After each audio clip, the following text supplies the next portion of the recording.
how could I facilitate that? How can I stand there and say, yeah, just take a couple of minutes to chill and then we'll get on with the do now. And if you don't want to do the do now you can do the do now later. You don't have to do the do now. You can don't do the do now. I'm not. Stand-up routine. This is good. It's like Yeah. comedy. Yeah, that's my other career. Welcome to Rethinking Education. Education's critical friend. Hello and welcome to this special, shorter than usual episode of the Rethinking Education podcast, featuring my recent conversation with two previous guests, Tom Sherrington and Adam Boxer. I'll explain how this conversation came about in a moment, but first I'd like to share something with you. Regular listeners to the show may be aware that rather delightfully, a global online community has emerged alongside this podcast, the Rethinking Education Mighty Network. There are now approaching 300 people in this community from about 30 different countries at last count, and it's a wonderful thing indeed. It's a place where people come to share ideas, to respond to issues raised in the podcast or elsewhere, to learn from one another, and to generally plot and scheme and make wonderful things happen. And I heartily recommend that you join us. There's a link in the show notes if you're interested. When you join the Mighty Network, and it's free to do so, by the way, you have to answer the question, why did you join this community? I think it's basically to make sure that you aren't a bot, which means I've just given the game away if there are any robots listening to this. Bring it on, robots. The Turing test is on. People give a range of reasons for joining, not all to do with the podcast, and the responses are often fascinating and occasionally quite moving. Anyway, I would like to share with you, if I may, one of the reasons someone gave recently when they joined the community. So here it is. When asked, why did you join this community, this person wrote, a 25-year search for the galvanizing and utterly nourishing content of the Rethinking Education podcast, antidotal and truly empowering. Having worked only in challenging schools and having always mediated and soothed the effects of the machine, I need to know where and how change is possible. These podcasts continue to clear a pathway in my mind, and for the first time I feel alive with curiosity and courage. And the end by quoting William Blake, to see a world in a grain of sand, a heaven in a wild flower. Close quote. So that's rather lovely, isn't it? And rather a coincidence, strangely, because we've been discussing Blake on the Mighty Network this week, as you will soon see if you decide to join us. Doing this podcast is a labour of love. It's incredibly time-consuming, but it's also hugely rewarding, and I'm learning absolutely loads through doing it. I've mentioned before that I would do this podcast even if no one else listened. When else do you get the chance to pin down fascinating people for up to 3 hours and question them about who they are and why they think what they think? It's an absolute gift. But the fact that these conversations seem to be resonating with other people is really wonderful, and it's obviously hugely rewarding to receive feedback like this. And resonating they are. There have now been over 16,000 downloads of this podcast in the first 6 months, and the numbers just go up and up each month, which is incredible, especially when you consider that these podcasts are around the 2 to 3 hour mark. So firstly, I would like to say a massive thank you to everybody listening to this, and to everyone who has already joined the Mighty Network or who has tweeted their support of the show or shared it in some other way. And secondly, I wonder whether I might ask you a favour, or really to ask whether you might humour me in taking part in a kind of mini experiment. So far, I haven't ever asked listeners to do anything, to like or subscribe or comment or to give us a 5-star rating or whatever. Partly, that's because I don't think I've ever responded to such a request when listening to anyone else's podcast. But everyone seems to think it's important to do these things, and so I thought I might as well give it a go. I get pretty accurate stats on the growth of the podcast. The overall downloads are currently going up by about 1,200 a month, and so I'm interested to see whether this request gives us a bump in the figures. In particular, I'm told it really helps when people rate a podcast on iTunes, because then the algorithms do their work and start pushing it into people's feeds. I just checked, and so far we've only had one rating on iTunes, a 5-star rating by someone called Skelates, who wrote, "Fascinating. I really enjoy these long-form conversations. I've learnt so much from each interviewee." So if you're listening, Sclates, thanks for that. I'm glad you're enjoying the show. So can I please ask each and every one of you listening to this right now to go to the show notes where you will find a link to the Rethinking Education podcast on iTunes. Click that link, give us a 5-star rating, and maybe even write a nice short comment. And if there's any way of providing a rating on whichever other podcast platform you're using, or to leave comments or feedback, please do so on there also. And next month, I'll report back on whether it makes any difference to the listening figures, or indeed on whether anybody even responded to my request. Okay, and so to today's episode featuring my conversation with Tom Sherrington and Adam Boxer. As with so many things these days, this episode came about because of a Twitter exchange I was involved in.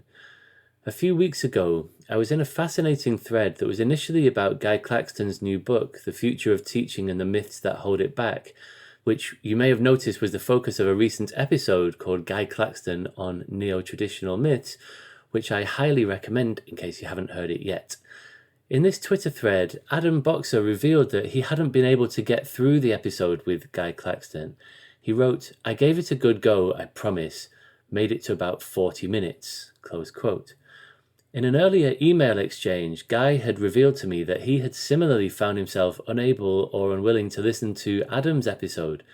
And so I responded, "To be fair, that's further than he got with your podcast," before adding, "Why can't all my guests just play nicely together?" I'm still profoundly curious as to why this is, by the way. Anyway, Adam replied with something that I found really interesting. He wrote, "As you know, I accept that there are many prog methods that can be excellent. The discussion, though, is about how easy it is to implement those, and whilst I have seen trad done bad, that's the vanishing minority of trad lessons that I've seen, brackets, and I've seen quite a few now, close brackets. Compare that to prog ones, there's a vanishing minority of prog lessons I've seen where I've thought, yeah, that was ace." Close quote. This made me think of a blog that Tom Sherrington wrote a couple of years ago entitled "The Groovy Prog Isn't the Issue, It's the Bad Trad," in which he observed that the majority of lessons where he has seen a teacher struggling, it's not because they're doing progressive stuff that's ineffective or badly done, but because they're finding it hard to do the trad stuff well, explaining and questioning and providing feedback and so on. Which isn't quite the opposite of what Adam said, but it struck me that at the very least there's an interesting conversation to be had here where we could explore this further. And so I responded and said, "I'd love to have you and Tom on the podcast sometime to see if we can get to the bottom of this." To my delight, and slightly to my surprise, they both agreed to take time out of their busy schedules to humour me, and, well, here we are. Before we dive in, I'd like to share something with you that I think will help you understand the end of the conversation a bit better. If you're a regular listener to the show, you may be aware that recently I've been involved in a series of campfire conversations. In contrast to the podcast, which generally features very long, pre-planned conversations with individual guests, the campfire conversations are shorter, more spontaneous affairs with diverse groups of people who similarly want to rethink and reform education so as to bring about a more harmonious, less hair-raising state of world affairs. Part of the rationale for campfire conversations is that I've recently become concerned that the majority of the education debate I see on Twitter, in books and at conferences, essentially involves teachers talking to other teachers with the odd education researcher thrown in for good measure. But I think it's fair to say that there are many voices missing from the education debate currently, in particular the voices of young people themselves, but also the voices of parents and carers and people working in alternative educational settings, as well as homeschoolers, deschoolers and unschoolers and the full spectrum of people who have a take on education. So the campfire conversations are an attempt to bring more people into this conversation. So far we've done 4 episodes and we've got 2 more lined up in the next 2 weeks before we take a pause for the summer. And these conversations have been every bit as fascinating and surprising as I hoped they would be. Again, there are links to the videos in the show notes and the audio versions are available on this podcast feed. At the end of my conversation with Tom and Adam, I refer to a particular part of a recent campfire conversation And so I'd like to share that with you before we go to the conversation with Tom and Adam, so that you know what I'm referring to when we get to the end of the conversation. I'll also share with you a clip with a young person from the latest episode of the Campfire Conversation, which was essentially the opening statement by 16-year-old Yumna Hussain, who is the youth MP for Birmingham, among other things, outlining why she wanted to join Pupil Power, a community of young people who are getting involved in rethinking and reforming and reshaping education to make it better suited to the purpose of preparing young people for life in the 21st century. And there have been a few people from Pupil Power in these Campfire Conversations so far. First of all, here's the clip of Yumna talking about why she joined Pupil Power. So I've been involved with a lot of activist work since I was young. Since I was like 12, 13, I was writing articles about, injustices in the education system. And when I thought, and it all boiled down to the fact that there are so many gaps within our traditional mainstream education system that it can't simply be reformed again. It has to be thought of in a more imaginative and more radical way. And so teachers and students need to be working together to achieve this. And there's the pandemic has highlighted so many flaws within the education system already. For example, teachers' unions not being listened to, students are not being listened to. I feel like in the pandemic, we asked them to have an elected youth minister with the government so many times, and they kept sidelining young people. And I was on a consultation a few months back with the Prime Minister's representatives about, young people education and how they cope with COVID. And when I, was, expressing my thoughts on how I feel like young people have been ignored and, being basically treated as economic commodities, basically. And it's all sort of like a business transaction. There's no consultation with young people. It's all about, okay, we're talking about young people without actually talking to them, and even when we're trying to talk to them, we're not actually listening to what they're saying. We're listening to respond and not listening to actually, create a change with them. And so I feel like the current education system just prioritizes, standardization, conforming over creativity and imagination. And then we only perceive ourselves based on what society's expectations of what schooling and what education should be, where arts has been, pushed to a side. There's a rapid decline in opportunities for young people, a rapid decline in the effective collaboration that can take place, and young people are not being developed as whole, individual, confident beings who can actually make a difference to the world. And so that was basically my main motivation for any activist work that I'm doing, or anything that I'm public speaking on education system. And that's essentially why I joined Pupil Power. It's quite something that, isn't it? I'm hoping that Yumna will join me later on in the year with some other members of Pupil Power so that we can have a more in-depth conversation on the podcast. And now, here's the clip that I refer to later in this episode, in which Sam, a student at the Hive School in Dominican Republic, talked about his experience of mainstream school. And this clip also includes a little bit of mine and Kate McAllister's response to Sam's contribution. Yeah, I think nowadays in the US, the education system, they almost make classrooms like a recycling bin, where they'll look through it and some of them they'll keep, but if they don't like some of them because they learn different, they kind of just throw them in the trash to rot. And that's not at all how the education system should be. And I think if they had a little longer, like Grace said, they could do great things. And I guess they need to be let off leash. Wow, thank you. That's almost like too much. That's really uncomfortable in my stomach. Yeah. I'm feeling really emotional at the way that you described children being made to feel about themselves. That's very powerful. Thank you. These campfire conversations are something else, and I hope that you can glimpse in these short clips a powerful rationale for why we need to include the voices of young people in conversations about schooling and education more widely, to listen to their experiences and to take them seriously and to involve them in the conversation about how we can serve them and other young people better. Okay, I'm going to stop talking now and hand over to an earlier version of me speaking with Adam Boxer and Tom Sherrington. I hope you enjoy the show.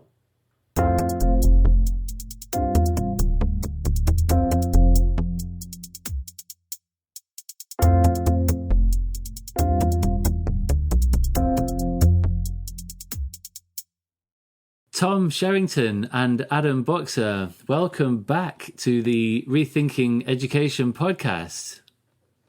Well, great to be back. Thank you for inviting me, and great to be talking to Adam as well.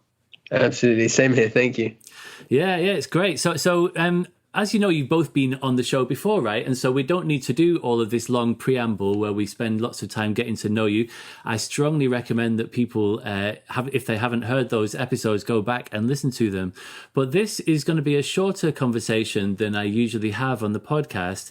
And I'm not particularly sure where this conversation is going to go, but this originated with a Twitter exchange that I was having with a few people a few weeks ago, and Adam was one of them. And at some point in this Twitter conversation, we were talking about prog and trad methods. And Adam, you wrote, "As you know, I accept that there are many prog methods that can be excellent. The discussion, though, is about how easy it is to implement those. And whilst I have seen trad done bad, that's the vanishing minority of trad lessons that I've seen, and I've seen quite a few now.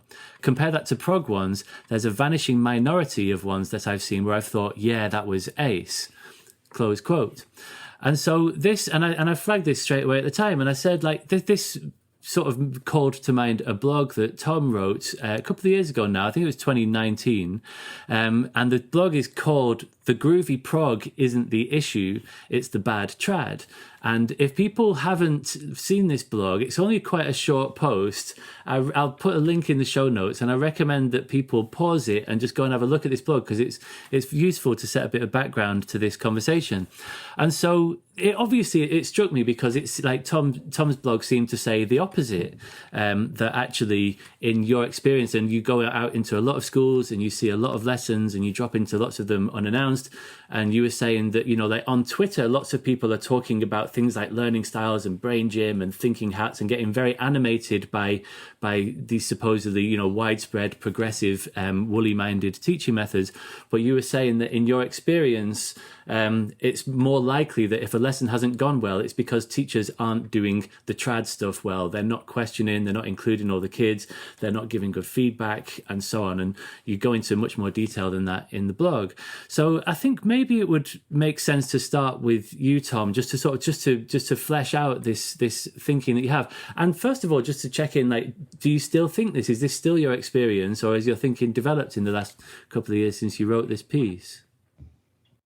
Yeah, I mean, it's funny because I feel like we can all kind of make claims about the proportion of lessons we've seen, but it's totally anecdotal, obviously, and that's kind of explicit that that's what it is. So I'm literally saying that I think my blog was written in response to seeing quite a few conference inputs and kind of the stuff that goes on Twitter where people are poking fun at stuff, and that's, you know, the kind of things like the learning styles kebab, or you know, the learning bicycle, or some of these funny things, and they are quite funny. But you know, I was having this conversation with John Thompson, who's a friend of mine, and we were sort of laughing, saying, you know, I'd kill to see a sort of learning kebab kind of lesson, you know, because I hardly ever see that stuff. And so the truth is that when I go into schools, I'm not seeing a lot of lessons where I'm thinking, oh God, this group work's really awful, or they're trying to do this sort of student-led thing and it's just a disaster. I am more than likely to see a teacher trying hard to explain and model and do traditional teaching, but finding it difficult. So if we're going to kind of say what's our big issue in terms of how to sort of improve things, the groovy prog, I mean, it's almost like a few sort of dodgy meals, you know, like in a balanced diet, you know, you might have a few meals which are absolutely woefully unhealthy, but they're not the real issue. It's the kind of the stuff you do all the time, which is the biggest difference. That was the point I was making. That if you really want to make a pitch for how to improve things, kind of the groovy learning styles, thinking hat stuff. I'm throwing a lot of stuff into that label. I just don't see much of it. I have in the past, but it's not. It's just I just don't see too much of it. So I'm not so worried about it, even if it's there. That's the truth. Right. Okay. Yeah. And so, I mean, in the blog, you go into that, you list them at the start, which is really helpful, because when people are talking about trad and prog stuff, sometimes people dismiss this and say these aren't even real. They're just like labels and they're unhelpful. But you do sort of go in. So you start to say, like, there's the edubabble end of the prog spectrum, if you like, which is, like you say, the learning kebab and the brain gym and the just Google it brigade and so on. And you list a few others. And then you also say, into this pit of derision, other things get swept in, things like group work, projects, flipped learning, stuff, like using iPads and making models of things and so on, stuff that is a little bit more sort of commonplace. So it's helpful that you do sort of define that quite clearly. So let's come to your sort of entry point into this, Adam. And like you say, Tom, it might just be that, when, the sample size of lessons that we've seen is fairly small, and therefore this might just be anecdotal, and it might just be that you've seen different sets of lessons to Adam's. But I'd be interested to see if we can sort of resolve this apparent sort of contradiction. So what was your take on this, Adam? I think that Tom is right, that definitely everything we're going to be talking about now is just anecdotal. Neither of us have any hard data. And to be honest, I don't really think we're disagreeing all that much as well. I think the two factors that I'd raise are as follows. The first is that I am still constantly amazed by some of the people that, I'm a full-time teacher, right? So I don't get, I get to observe a lot of lessons in my school and in the schools that I worked in previously. And I get to work, I'm very lucky that people give me the opportunity to do stuff outside of school as well. And I'm constantly amazed by some of the stuff that we assume based on Twitter doesn't happen anymore and is still happening, and definitely comes from one end of the spectrum, not the other. So, for example, I was working with a school recently where the head of science had to plan a unit of work, and every unit of work in every subject has to align with a certain core skill that runs across the school. So they had to prepare a scheme of work about, something in science that was aligned to, I think it was a periodic table or something, was aligned to the core skill of empathy. And I'm like this, that does not come from the trad end for sure, right? That's a, general thinking skill, a character disposition-y type across the curriculum idea that simply has no place in the science classroom. Obviously, like, I'm a teacher, I want my students to be empathetic people, but the idea of someone saying, plan the periodic table unit in light of empathy is ridiculous. Now, like, I don't know how many schools nonsense like that is still happening. My concern is that the schools that I know, the colleagues that I know, the friends that I have, and I honestly, like Tom, I'm interested to know what you think about this, because presumably people don't invite you into their school unless they know who you are and they've read your book and they've read your blogs, right? Yeah, so that might be a major filter. Yeah, it kind of colours our experience. Mine as well, for sure. So that stuff like that is still going on, and like that is actively detrimental in a way that, sure, you do, I think we spoke about this in our podcast. Yeah, you do hear stories about some schools that take trad too far and feel oppressive and unpleasant places to be. Yeah, sure, I accept that, but I don't think. I don't know. I don't think you'd ever have or ever have had people from within the trad world, maybe Michael Wilshaw being the exception, who would say that that's actually a good thing. Right? They've always said that that's a bad thing, whereas it is quite, you go back 10 years and building a scheme of work around empathy makes perfect sense. When I trained, I had to make sure there was a social, moral, spiritual and cultural aspect to every single one of my lessons. It was on the lesson plan. And, that wasn't radical. That was normal. Everybody had to do that. It was just part and parcel. So, stuff like that comes clearly from one end and makes things worse. So I think, I think that's worth considering. And again, I don't know how commonplace this is. The other thing that I'd chuck into the ring, and I've seen. Put it like this: I've walked into lessons where, we're all science teachers, aren't we? Right. So I walked into lessons where the teacher is just doing board works. Right. So for the benefit of your other listeners, I don't know if BoardWorks exists for anything other than science. It was this thing that ran in Flash and is basically PowerPoints, and somebody bought them and then they spread everywhere, and everyone's got copies of BoardWorks, and they're basically like little things, and you click the play button and another bit of text comes up and another bit of text and maybe an animation. And I've been into lessons where teachers have just been talking through that. And you could characterize that as traditional teaching, but at the same time, no one thought that was actually good practice. Nobody did that in observations. And if someone came to observe them, they'd be like, oh shit, got to try, quickly do something else because I don't want anyone to see me doing board works. It was, it was a thing that happened, but it was never like, the Hebrew word we use is l'chatchila, which is like in the first place. It's never the thing that you aim to do. It's like, I don't have time, I'll just chuck on the board works, fine. Whereas the proggy stuff that I've seen and that I have carried out myself for the first 3 years of my career was hailed as best practice. When I did the jazzy, groovy group work, and I never did VAC because I was fortunate that at my university they didn't buy into it. But I never did VAC, but I did plenty of group work, did plenty of projects, plenty of discovery, and I never had bad feedback ever. And it was hailed as best practice. And whenever someone said to me, oh, go see X teach, they're brilliant. I'd never walk in and see them expounding and like doing brilliant teacher-led instruction. It was always that stuff. It was always the project, getting the kids wandering around their seat, the active learning stuff. So I think that whereas what you might characterize as bad trad, a teacher just waffling at the front, right? Yeah, you could argue that is trad teaching, but I don't think anyone ever thought that was like a good thing to be doing. It was just like, I've got to get through this content or whatever. So that would be the thing that I would kind of push back on. And I 100% think that we are not there yet as like trad teachers. Like the amount that I'm still learning, I was thinking about this just earlier today, like take explaining stuff, right? In Daisy Christodoulou's book, there is nothing about explaining stuff. In David Didau and Nick Rose's book about psychology for teachers, there is nothing about explaining stuff. We've got a bit about multimedia effect, a bit about dual coding. Yeah, Dan Willingham's got a chapter where he says some stuff about stories and narratives and the 4 C's, but like there's nothing concrete there. The word explanation does not come up in any of the teacher training textbooks that I've got. And these are the ones that are on the reading list, recommended.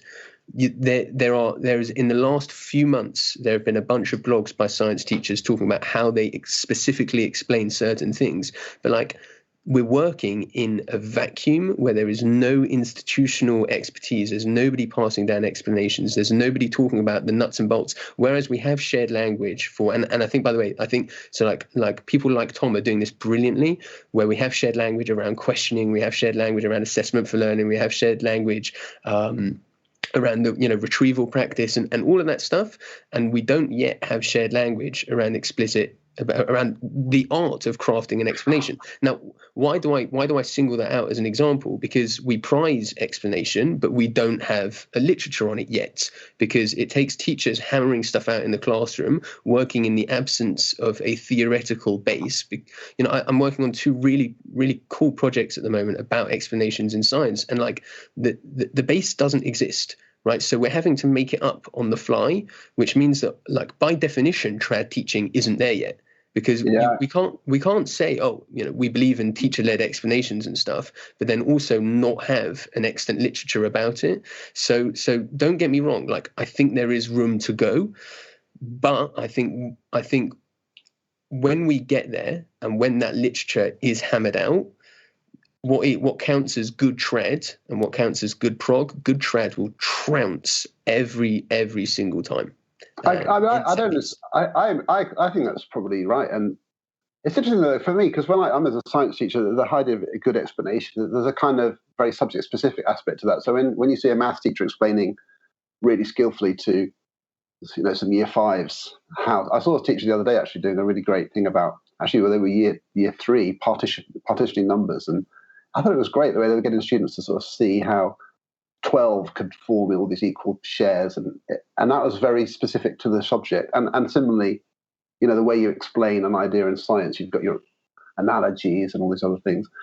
But I suppose just go back to the original thing about this sort of seeing sorts of lessons. I agree. I mean, but you know what I feel is over the years is that teachers are kind of resistant. So even I did do the VAC stuff. I was in a school where we literally had a column on Sims for VAC. It was kind of it makes me cringe. And I remember that just gave me goosebumps.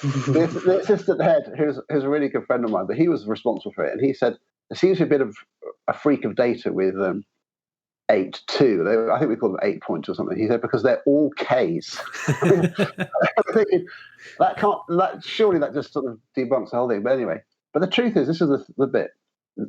I don't think teachers did anything differently because of it. It was like it was there, and we kind of heard it, and it was in the air.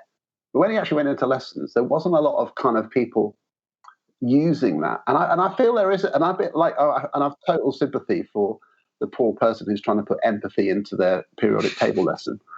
But will they really? Do you know what I mean? It's like I feel like there's a lot of guff that goes into the documentation, all of that. But when they're actually in front of the class, probably they're just trying to explain stuff like we would be. So it kind of, I feel like there's a bit of the reality check in the lessons is that stuff might be kind of, they're surrounded by it. But teachers are pretty canny about kind of bullshit detecting and not kind of really doing much except what they feel works. And that is more like the trad teaching.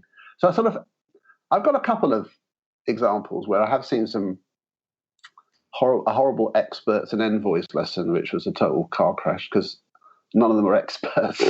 So when they envoyed, it was just mutual recycling of nonsense. And I've seen a terrible debate, almost like a dangerous debate about vaccination, where I thought, you've just persuaded half your class to be anti-vaxxers.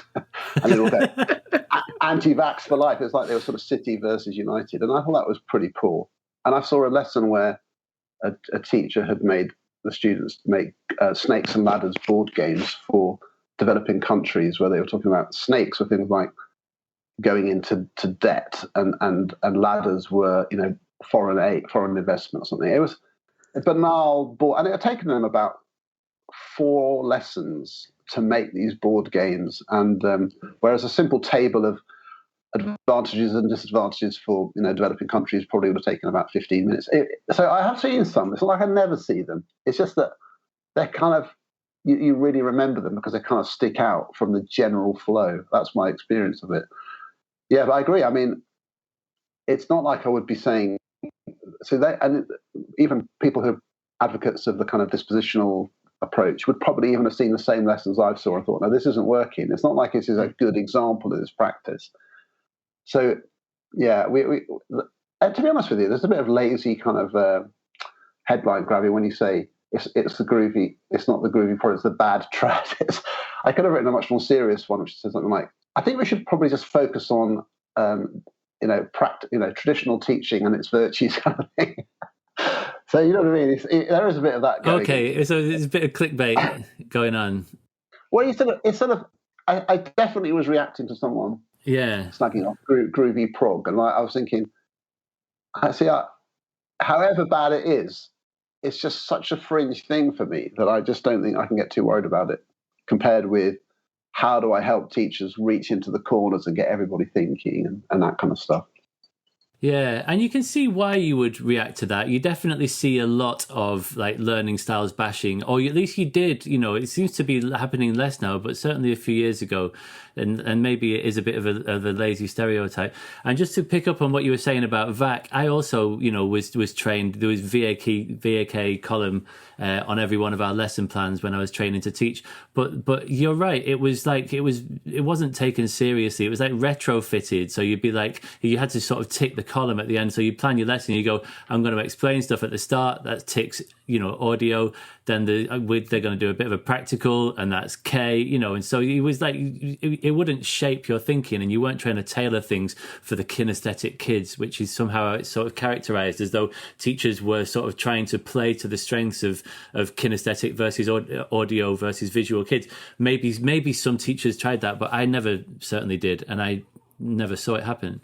And there's also a bit of a grey area here, because like sometimes with traditional stuff, like I use this phrase in Fear is the Mind Killer, traditional progressive ends through traditional means. Like the stuff that we were doing when we were modelling group work, when we were teaching kids about organisational skills or how to run a project or how to organise their time and resources or whatever it might have been, stuff that's characterised as progressive practice, oracy type stuff. We would teach it in really traditional ways. We would, explain it, we would model it, we would give them opportunities to practice it, give them lots of rich feedback and so on. And so there's a blurry area in between here where there's like, you can have progressive aims and traditionalist aims. And that's something that I'd quite like to come on to. But just before we go there, I'd like to just pull it back to that original question around, I mean, I know that, like we said, this is anecdotal, but I wonder if we can get a handle on just your opinion. What is your sense of what proportion of traditionalist teaching do you see compared to progressivist teaching? Do you see that's sort of out in the world? And this could be an amalgam of what you see in your school, what you've seen in other schools, what you see on Twitter. And if possible, can you compare that to what was going on 10 years ago? And another way of phrasing this question is to what extent is Twitter a bubble? Because on Twitter, things have really moved in the last 10 years from in a much more traditionalist direction. Is that reflected in what's happening in classrooms? Have we gone from there was lots of, experts and envoys and marketplace lessons and all of that stuff happening 10 years ago, and now it's all people doing, exposition from the front? Or not? And then there's a second question to that, which is the proportion of this, which is to go back to that original point about good and bad, so the first question is, what would you say is the ratio, gives a percentage of prog to trad? And secondly, within each of those, what percentage of it is good? James, I don't really want to be a douchebag about anything, but 10 years ago I'd barely started university, so I can't really give you an accurate reading of what things were like back in the heady days of the coalition government. Compare it to when you were the flying the flag for discovery learning as an early career teacher. So and that's actually a good point, because it does tie back to what Tom was saying before, where it sounds like neither of you were true believers in VEC, but I was a true believer in discovery and inquiry learning 100%, and it coloured everything I did in every single lesson. I genuinely believed that if a student discovered or thought of something for themselves, then it formed a more lasting memory than if I had told it to them. So yes, even though I wasn't doing crazy group work every lesson, and I did do it frequently, but it wasn't every lesson, that most certainly coloured every single one of my lessons. So there is that too. I think when it's weird, because my current school, the Totteridge Academy, which is a remarkable place. Tom, I think did you say you visited once? I'm not sure if I have actually, but what? So no, not recently anyway. We're an absolutely really interesting school. And like I said in the podcast with James last time, our maths department, the majority of our maths department, well, we only have results now from a cohort 2 years ago, but the majority of the maths department had only started teaching these kids, at the beginning of year 10, and their progress 8 for that year group was 7th highest in the country. Right, so that's 7th highest. Michaela, Danny Quinn's first year group, are top of that Progress 8 cohort. And then 2, 3, 4, 5, and 6 are the various Tawhidiyal schools, Islamic girls' schools. There's a couple of ultra-Orthodox Jewish girls' schools there. And number 7 is the Totteridge Academy. The teachers in the maths department teach via explicit instruction. So they teach explicitly, they have very carefully modelled worked examples, etc., etc. And then all student work is, well, not all student work, because there's plenty of independent practice as well, but there is a very, very large component of group work in the students. And all the students sit in pods and they all work together, and that's how they solve problems. And it's, so like I said last time, like I'm in a position now where I work in a school where there is this like beautiful mix of like really carefully crafted Rosenshine and Lemov work, and then also the maths department leading the way with group work that I personally in the science department do not do yet, because I actually don't think I'm skilled enough to execute what they do. Maybe one day I will be, but I'm not right now.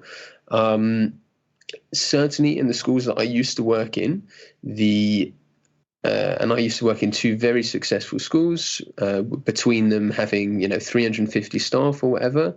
There was nobody who taught the way that I taught. And that's part of the reason why I moved on from both of them, was because it was like talking a different language. People were giving me feedback on stuff that I couldn't give a shit about.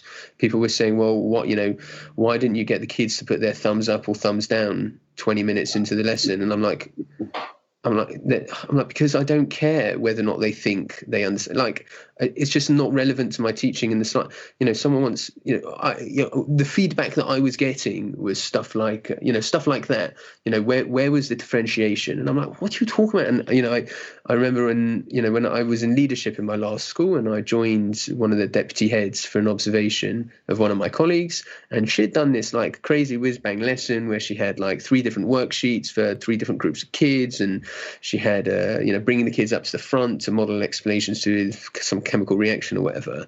And I was discussing with the deputy head before we gave her feedback, and I said to the deputy head, I said, I feel really uncomfortable because like I'm giving this teacher feedback.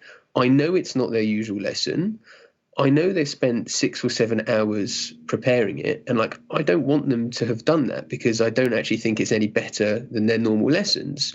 And the deputy head, she just straight out said to me that, but I do the same for my observations. Like I try and pull out all the stops and try and show my best self. And I'm like, and like the point is that was normal. I was the one who wasn't normal. I was the one who didn't prepare for lesson observations. I was the one who was just like, when people are saying to me, well, how do you do AFL? I'm like, I've taught these kids for 6 months. I ask 70 to 80 questions every single lesson. Like, I don't need to do your nonsense AFL. Like, I know what they know. I know what they don't know. I was the one who was trying really hard to think about how I was explaining stuff. I was the one who was moving away from pre-prepared PowerPoint slides. I was the one who was trying to think about, well, what's actually the best way for my students to practice this? I was the one who was trying to figure out how to do retrieval practice in a school where nobody else was doing a do now at the start of the lesson. Now it's much more common, I think. But then it was like it was crazy land, and it was and that. And the school was getting good results, fine, right? But for me, I wanted to do something different, and I wasn't getting that, and I wasn't getting any helpful feedback, and I was getting better, but like so slowly, because I was only getting better because I was reading like Tom's blog, and I was reading stuff from Doug Lemov and EduTwitter 1.0 bloggers who don't blog so much anymore. People like David blogs every so often, but Carl Hendrick doesn't blog so much anymore. Alex Queeley doesn't blog so much anymore. Joe Facer doesn't blog so much anymore. Daisy Christodoulou, she blogs, but it's all on the year 2 reading or some stuff that I don't care about. Like, but these people who were so, Greg Ashman still blogs, more or less every hour, but, I was getting better, but like slowly. And it was in the absence of anyone who was talking my language. I don't know.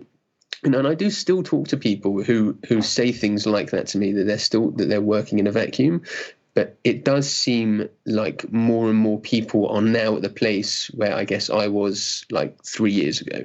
I think I think you're right. I mean, I definitely think it's a change. I mean, I go to schools where they tell me, the things like do nows and retrieval practice and all those sorts of things are the vernacular. Everyone's talking about how to do it, and I think I think people over worry about it going too rigid, because I think sometimes there's a phase, there's like an implementation phase of, it's inevitable that people go for a kind of fairly standard approach to get an idea rolling, and then it kind of softens and becomes a bit more organic, and I think that's natural.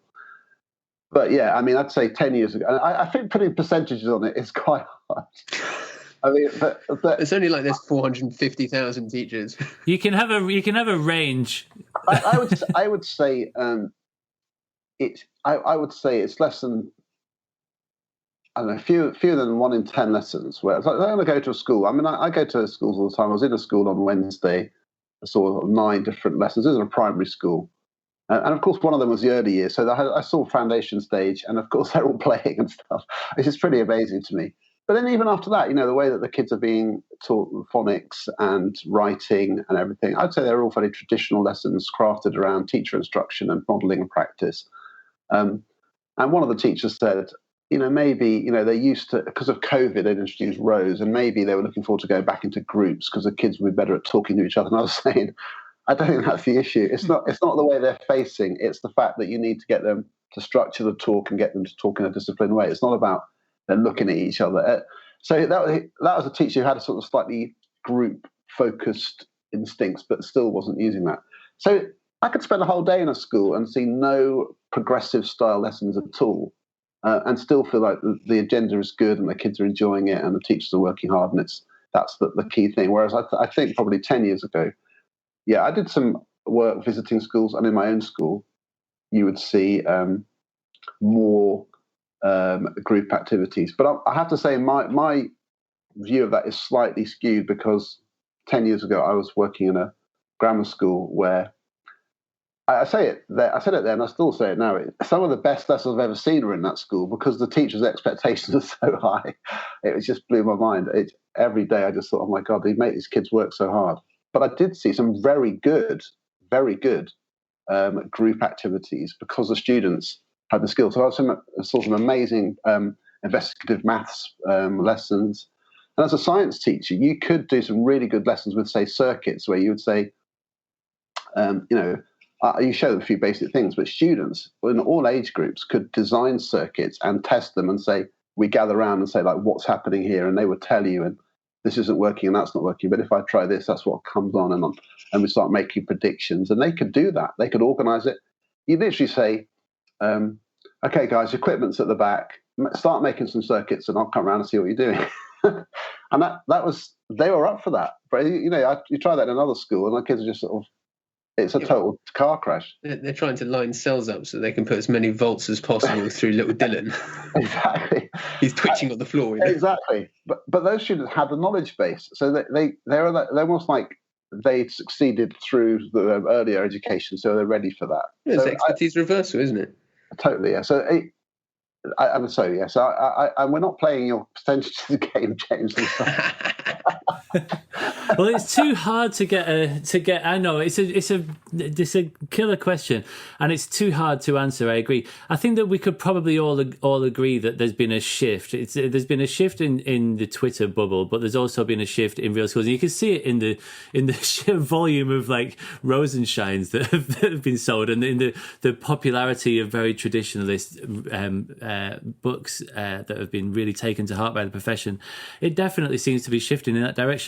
All right, so there's another question here, which is, oh God, for some reason I thought that we could nail this in about half an hour, and it just my mind is spinning off in so many different directions. There's a question about purpose here, isn't there? Like, so like what? Let's accept that it's possible to do progressive group work, whatever methods really badly, and it's also possible to do it really well and to be in the top 10 schools in the country with your maths results. And it's also possible to do trad badly, and it's also possible to do trad really well. So in that case, why would a teacher or a department, say, choose to go down a sort of a group work route, or why would they choose to go down a more sort of standard sort of exposition, lots of practice, lots of feedback type route where there isn't so much group work, say? So in other words, there's another way of saying that, which is like, if good prog can get you into the top 10 schools in the country, and good trad can as well. A very hybrid model, let's be clear. Okay, let's call it a hybrid. Still a lot of Lemov and Rosenshine. Yeah, okay. But is there anything else? Because that's being measured in maths results, right? That's literally just like, how many questions do they get right on the exam. But is there anything else that those kids are getting in Totteridge through that group work, through interacting, that they're not getting elsewhere? Things that aren't showing up on the exam? And therefore, like there's a question about purpose here, because your groovy prog bad trad blog, Tom, it concludes by saying, like, what we really need to do is focus on getting the trad stuff right, because that's where the gains can be made the most. We don't need to worry about learning styles. Let's just focus on, like making sure that all young people are included and that they're all being pushed on and so on, right? And so, well, I say that because, I just feel like, it breaks my heart. I go to schools where I see kids who, it's a classic thing. So I went into a lesson recently where the teacher was doing a recap on a previous unit, and it was they were doing the Tudors and they were moving into Elizabethan, and this kid, the kid was doing this retrieval practice activity, and he said, Henry, they had to do something like Henry VIII, and he said, oh yeah, he was the one that had loads of wives and killed them all. and it was like the teacher was just sort of, he's not able to access the story. He doesn't get the narrative. He was in the same class as loads of other kids who understood it. And it's starting to talk about the difference between Catholics and Protestants and the church and the state. And he was one of several children who were just at the wrong end of that, barely grasping any of the meaning of it. And to me, those kids are vulnerable. They fall through the net all the time. They end up with knowing less. Their vocabulary is worse. Their grasp of time and history and when things happen is worse. They need to be taught really carefully. I see the kids in FE. This kind of makes me sad. Who can't add fractions. They don't know the difference between, say, a quarter and a third in any kind of real physical sense. They've been taught, I would say, poorly their entire life because they have such poor schema for these basic concepts.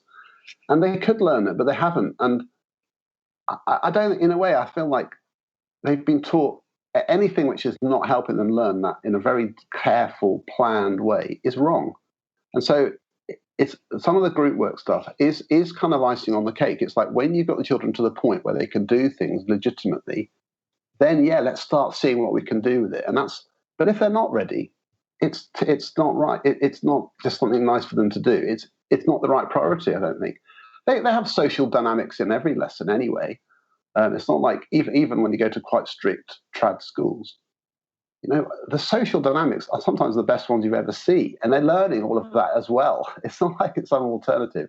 So I don't really feel like when you have very vulnerable learners, these other sort of progressive ideas are the priority for those children. I think it's the opposite, and we have to be very careful. And that's my sense of it.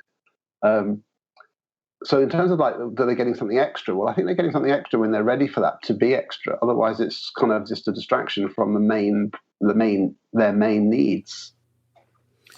But you could argue that they can. I mean, you're saying that like once the basic schema are in place, then it's nice to develop the group work stuff. But you could argue that group work, when group work is done well, it helps them to develop those schema. When they learn how to talk well productively together, the exploratory talk, for example, there's research on this that kids can learn more effectively through dialogue, through thinking together, and that learning is can be really deep and meaningful when it's done in a dialogic way, which is effective. And this links to something that Adam said in our podcast as well, where you said that, and you said it earlier today, in fact, that it's really hard to do what your maths department does. You said earlier that you said, I am not skilled enough yet to be able to teach in that way.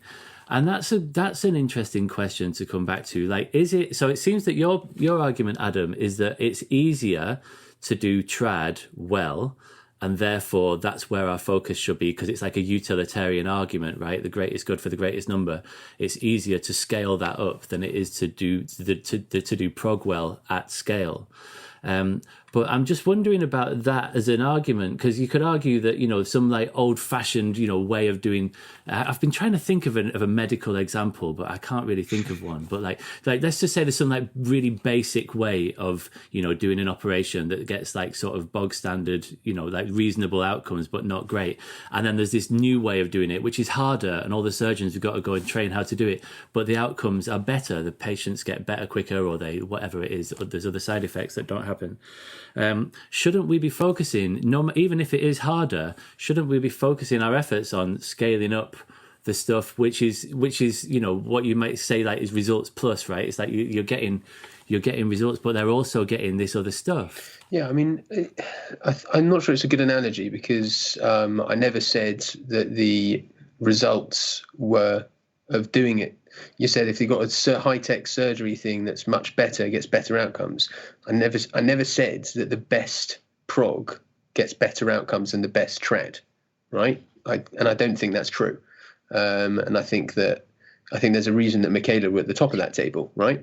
So yeah, I would say that. I would say that the problem is you're talking to pragmatists, right? And I think something that we've all acknowledged throughout this is that broadly teachers are pragmatic, and regardless of which highfalutin educational philosophy you happen to hold in an abstract sense, most teachers most of the time just want their kids to learn stuff, and will use whichever method they think is best at achieving that end. I would postscript a couple of things here. The first postscript is that if you take something like retrieval practice, right, which you might consider like a trad technique, right? So Rosenshine 1, beginner lesson with a short review. If you do that in a way that I think most teachers are doing that at the moment, I don't think that's helpful. So when you do now, like I think I put this recently on Twitter, there was someone talking about this with the do now, that in chemistry GCSE, I've got my question bank of close to 600 questions. And that excludes everything procedural. So that's stuff like, explain why silicon dioxide does not conduct electricity. It's not stuff like balance this equation or how many moles X, Y, and Z, right? Now, if I wanted to ask each of those questions just twice, I would need more lessons than I have, right? Which means that if I ask random questions at the start of each lesson, I'm not going to cover everything twice. I might cover some things 3 times, I might cover some things once or not at all, but I'm not even going to cover everything twice. Now, across a 2-year course, that's obviously nowhere near sufficient, and no retrieval practice literature says that would ever be enough. What that means is that if teachers are just doing a do now, and that's the sole method by which they're doing retrieval practice, kids at the beginning of every single lesson are systematically getting stuff wrong. Now, that over the long term is going to cause a student to thoroughly dislike and become their learning and become demotivated by it. So I think there is a really relevant concern about stuff like that. Another interesting flip side to what Tom was saying is that so last year, again at Totteridge Academy, I observed a computer science lesson. We did a hod swap. So heads of department do learning walks twice a half term. We do lots of informal drop-ins. The head of department of computer science is just one. It's him. He is the department. So we did a swap. He came to observe me. I went to observe him. Very nice. He's a very talented teacher. And I was watching these 3 kids who were working at the coding problem, which is totally foreign to me. I do like a tiny little bit of Java, but not like anything serious. And these kids are way, way, way beyond anything that I can do. And I'm watching the 3 of them work, kid A, B, and C. And kid A is getting something wrong. And he turns to kid B and he goes, what am I getting wrong here? And kid B has a big go at him. He's like, we've done this before. I'm really disappointed that you don't know this. And he turns to kid C and he says, tell him what the issue is. And kid C tells kid A what the issue is. And then kid B turns to kid A and says, tell me what the issue is, which is a Doug-Lemov technique. It's no opt-out, which is part of our school policy, teaching and learning policy, which is no opt-out. Now, what I just saw there was the point of no opt-out is accountability, right? It's about making sure that people are accountable for their learning, and if there's stuff they should know, then they should know it. And if they don't, then that is a problem. And essentially what I've just seen is transfer. Because this mythical beast of transferable skills that we keep talking about, I'd just seen it in action, because it's something that the teacher does to the kid, and then the kid had just transferred into his own kind of social context. And that's something that we train into the students, that if you explain to someone why you're doing no opt-out, then it becomes obvious that this is what I should do with everybody around me. If you explain to students that, so what they do in the maths department is, and what I think when you were saying that there's research that supports group work, we're talking about Robert Slavin for the most part. And part of what he says very clearly is that there needs to be accountability within the group. And that's what they do in the maths department. If a student in a group, if a group is working together and two students have different answers and one of them is wrong and the other is right, then the teacher will have a go at the kid who got it right for not explaining to the student who got it wrong why they were wrong. That's what accountability looks like. Now, when that transfers outside, that's a beautiful thing. We mentioned Michaela before, like in Michaela, there is turn and talk. There is, the project and use your big voice and stuff like that. And that does transfer. And, when I hold no candle for Michaela. I don't work there. I don't want to work there. But like you talk to the kids at lunch and they're doing this family lunch and they're talking to you in a way that they've clearly been trained to like talk to adults in a way that is highly articulate and highly sophisticated. Like that is transfer right there. And I think that's something that is incredibly powerful to convey. How do you go about doing it? Well, the Michaela way is fully didactic. It's fully explicit. It's completely teacher-led. The students are taught exactly what to do. So, at what point do you say, oh, well, actually, that's prog because they're teaching them transferable skills like oracy or whatever? Honestly, I don't really care all that much. The point is they've managed it. And if I see someone come up with a way by which they can manage it, so no opt-out is a great way to introduce peer-to-peer accountability and a culture of accountability amongst the students. Are there other ways to do that? Yeah, maybe. I've not seen them. Right? I don't know. Is it likely? Is it easy? No. Could they exist? Yeah, possibly. So I've seen these things work primarily in with older students, and sometimes you have to. There's so many variables. You've got people who are saying, yeah, but what about drama? What about early years? And with some of these debates, you have to talk about in that context with that age group, that curriculum, what's best, and then we're comparing like for like. And I have seen some amazing A-level lessons where they were totally student-led. One of the most incredible A-level lessons I saw was an English lesson where the students had come in after the Christmas holidays and they'd all read Dr. Faustus, and they were doing a sort of timeline of good and evil and where various themes. And the teacher was almost like physically ripping up her lesson plan, saying, I don't need to teach them this stuff because they know it. They've read it. They're telling each other the stuff I would have been teaching them, and I don't need to because now we can move on. And that was the expectation, was read this and make notes and prepare your sense of this play to the class. And I saw another one, which was a geography lesson where they were doing like the flood defences of Shrewsbury Town, and they had the geology team, the climate team, the town planning team, and they had to come up with this sort of flood defence thing. And what they came up with, the teacher was blown away because everyone go, well, you should see what they actually planned. It's kind of exactly the same. These are sort of students who are 17 years old, sort of really knowing their stuff. And the teacher was, again, barely saying anything. But then you have this culture of students motivated to drive themselves and pushing each other, and a kind of peer dynamic there. But if you don't have that, you can't just sort of hope it comes. And I've seen some terrible examples of students sort of misleading each other through the classic stuff that Graham Nuttall talks about in his book. That I've seen that with my own eyes. I've done it. Yeah. Well, you've got, oh my God, they're talking nonsense to each other, and it's not good. It's not healthy. Yeah, I think I have to. It's risky. Kids leave the lesson knowing bad ideas, and it's not all right. So you have to have those accountability processes. That's what Slavin says, isn't it? And this is where the pragmatism comes in. The scaling up is kind of utopian. The reality is most of it isn't going to be scaled up in an effective way. It's going to be scaled up in a weak way. And then you've got this sort of valorization of group buzz. And it can be, you've got to be so disciplined about it to get it right. That you think, what's cost-benefit analysis? Is it worth it to do the kind of dispositional below the line kind of stuff?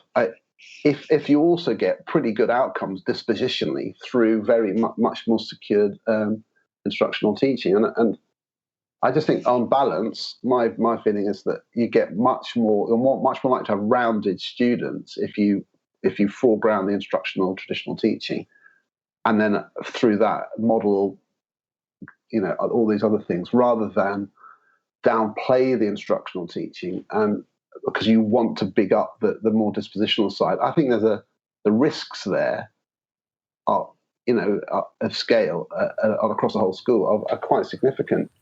Yeah, thank you. Yes. So can we end with one question? I know that it's getting late and you both, I don't want to take up too much of your time. There's something that I sort of have a concern about the direction of travel towards a traditional, like we were saying, that things are moving in a more traditional direction in the UK, at least, or in England, certainly. And this is about the experience of children. So I know that you've not had a chance to see it yet, but I sent both of you a conversation that I had yesterday with 9 young people. We live streamed it and it's available. I'll put a link in the show notes. And again, it's a small sample size and all of that. But they were talking about their experience of school, and there were a range of ages. Some of them were homeschoolers, some of them were aged 9 to 18, and they were. It was very moving the way that they talked about school. Some of it, I was close to tears at one point, and lots of people who were watching it were saying like, "This is almost too much," and they were talking. There was this one boy who was talking about. How he said that he sometimes felt like he associated the classroom with a recycling bin, and he was like, if you don't fit the mold, he was like, it feels like you're tossed aside like a piece of trash.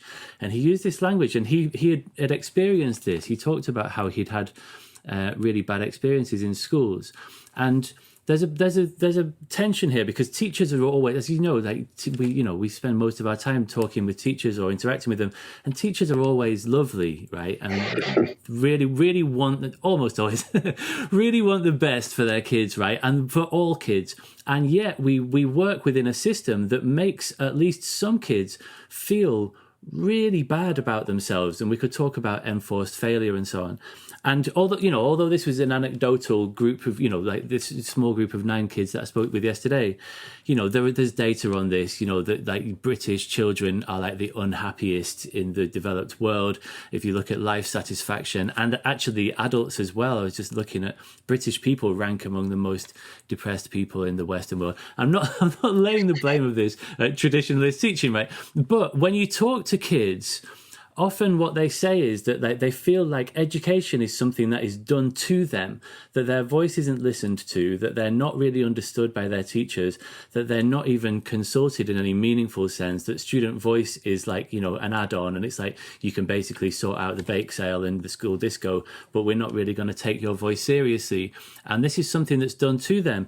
And it seems like, things like some of the language that, you're talking about, things like no opt-out, and, things like just language like do now, so it's like the second. One of the things that I asked at the end of this conversation yesterday was like, what would you like for teachers to do differently, like on Monday, say? And nearly all of them said, can you just give the kids just like 5 minutes at the start of a lesson, just to settle in, just to take a breath, just to like adjust to the new environment, and to sort of just to take a pause and just to like chill out. And it seems like in the name of efficiency, and that's what the traditionalist model seems to be about, and Doug Lemov talks about efficiency being an underrated word. It seems like lots of the traditionalist stuff is being done in the name of efficiency, and it might well do, like it might well look like it's more efficient, but I just worry about the extent to which it's sort of tightening the screws on, the kids not really having a voice and not really being able to have a say in what they're talking about. And it seems to me that lots of the progressive ideas that we were talking about giving kids choice and letting them run projects and doing group work and developing their interpersonal skills is in some sense like well-meaning, in that it's like an attempt to help kids to feel more valued and to give them more space to sort of to be, rather than to sort of to do and perform all the time. That's not really a question, it's more of a rant, but let's just hear with your closing thoughts on this. I would just say to that is that, everything I always talk about teaching is about a balance of components, and it's about the relative weighting of them. And sure, and for me, in a kind of across a whole series of lessons, or certainly across a whole year of a school, there should be opportunities for making choices, giving a speech or writing a story about yourself and bringing yourself into things and sharing your experience of the world, of course. And the way you do questioning should be about bringing you into the circle of the discussion and making you feel that your opinions, your ideas are valid. And the way you do cold calling and stuff should feel that you're welcoming people in. So I think that's an important part. But what I would say is that where I see that being done well, that's exactly what happens. And I think there is something about students feeling good about school because they know how to do things, and I see that too. And the kind of the stuff about the 5 minutes at the start of the lesson, I don't know. I don't entirely buy that. I mean, some children might want that, but they don't always want what's best for them. I feel that's a fairly marginal aspect of most school life. Most happy schools I go in, they might have that time, they might not. They don't mind if they do, and they just want to learn stuff. And I feel that's where they're happiest, when they feel that they're succeeding, and that's what I observe more than anything. Okay, what are your closing thoughts on this, Adam? Well, I mean, like, if I disagree with these kids now, I'm going to be like some kind of monster, you know? You're saying that they're heartbreaking and wrenching your soul in their stories of woe and, you know, Victorian coal chimneys and stuff. And now, like, I'm going to tell them they're wrong. It makes me some kind of demon. Look, I mean, the science of learning is pretty straightforward, right? You know, there's bits and pieces that aren't settled and debated and stuff, but broadly what works for most students is going to work in most places. We know that for pretty much every student in the world, a good bit of explanation, a good bit of modeling, guided practice, followed by independent practice, followed by retrieval at a later date is going to help them learn it. That is not the case when it comes to motivation. It's so much more idiosyncratic. It's so much more complicated. There is no simple way to draw a line from A to B when it comes to motivation. And even though Tom is dead right, students on average do tend to feel better about themselves when they get good at stuff. I've taught kids who absolutely smashed their GCSEs in science. They worked so hard, they got so good at it, and they flipping hated it.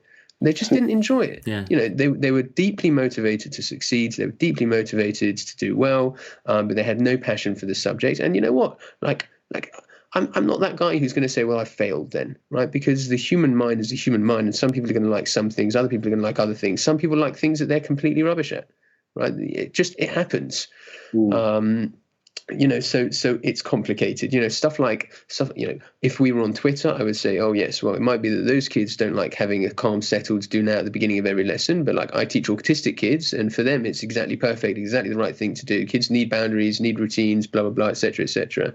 You know, I don't know. I mean, I'm part of me is very much tempted to think like Tom, where, you know, a lot of times students don't know what's good for them. And my kids who say to me, yeah, actually, you know what, we'd like a few minutes at the beginning of the lesson just to like settle in. They spend that time, like, if you just listen to what they're saying, they spend that time making fun of each other, like, how, you know, and not always in a nice way. And like the kids might be laughing and smiling, but I don't know what's going on in the inside. And like, how could I facilitate that? You know, how can I stand there and say, yeah, just take a couple of minutes to chill and then we'll get on with the do now. And you know what, if you don't want to do the do now, you can do the do now later. You don't have to do the do now. You can don't do the do now. I'm not... Stand-up routine, this is good. It's like yeah. Comedy.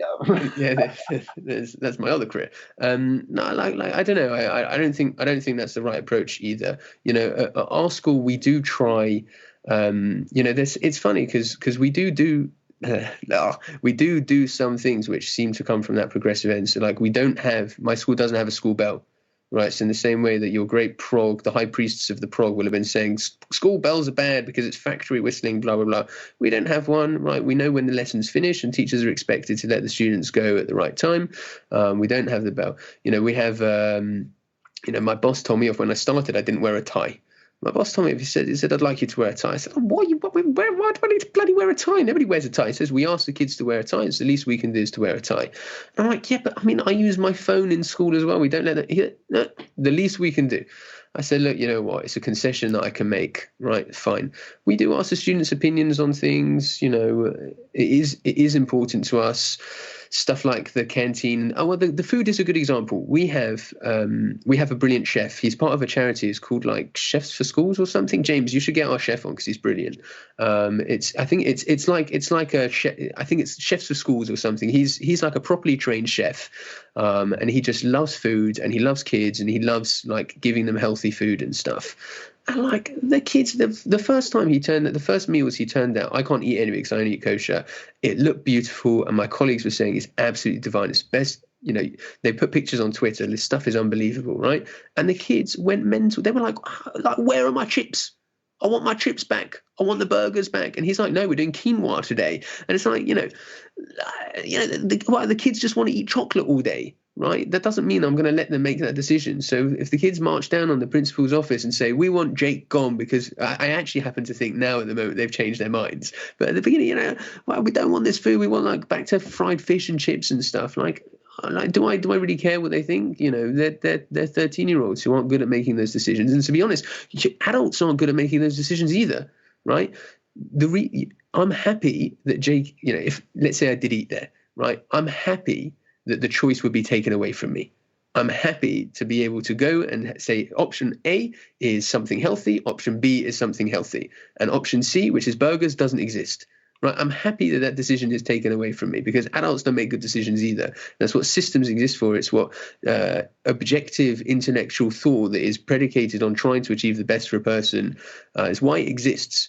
So, it is important to kind of abstract yourself a bit from that process where possible. I'm really sorry, James. I'm on my last legs over here. Not at all. I've been awake for 18 hours or something. I feel like I've just started something that there was no way we were going to wrap this up in an hour. I want to be respectful of both of your times. This has been a really, really interesting conversation, and it sort of feels like we've not really scratched the surface of it. There's so much distance left to run in this conversation. Because it's like this is eternally unresolved question, but it's brilliant that we're talking to each other in this way. I really appreciate you both sharing your time with me, and please do have a listen to that thing, and I'd love to hear your thoughts on it and to continue this conversation. And I'm really keen to bring more young people into this conversation as well, and to hear their thoughts. I'd love to hear the experiences of young people who've been taught in different ways, and to see what they make of it. But that's for another time. So thank you both very much. I appreciate you both, and I will speak again soon. Absolute pleasure, James. Thanks for having me on. Yeah, thank you as well. I really enjoyed it. Time is a measure of change. We don't have much time. Time is a measure of change. We don't have much time. Time is a measure of change.